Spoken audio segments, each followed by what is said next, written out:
রব্বুল আলামিন, ওগো মায়ার আল্লাহ, দয়ার আল্লাহ, এত আদর করে মানুষ বানাইছো, আবার ডাইকা ডাইকা সাদা কাফন পরাইয়া কবরে নিতেছো।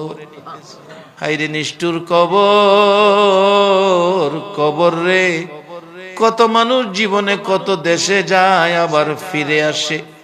কবর নামের দেশে যারা গেছে গো, আর ফিরে আসে না।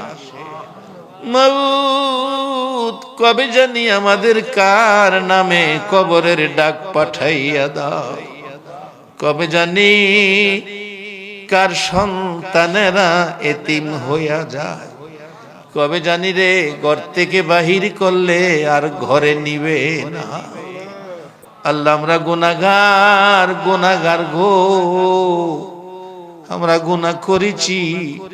আমরা তো জানি না কেমনে তোমারে ডাকলে ক্ষমা দিবা।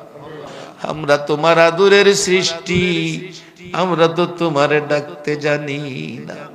আল্লাহ, আরেকটা দরখাস্ত, তুমি রাগ হইও না।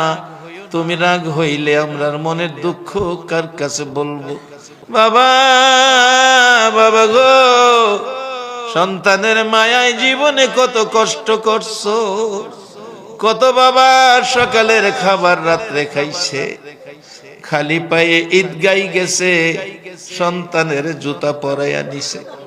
কত বাবা 3 বছরের পুরান জামা গায়ে দিয়া ঈদগাই গেছে গো, সন্তানের নতুন জামা পরাইছে। এ বাবা কে জানি কবরে শুয়াইয়া দিছে। মা বাবার এই দোয়াটা শিখিয়ে দিয়েছেন আল্লাহ সুবহানাহু ওয়া তাআলা, রব্বির হামহুমা কামা রব্বায়ানি সগীরা।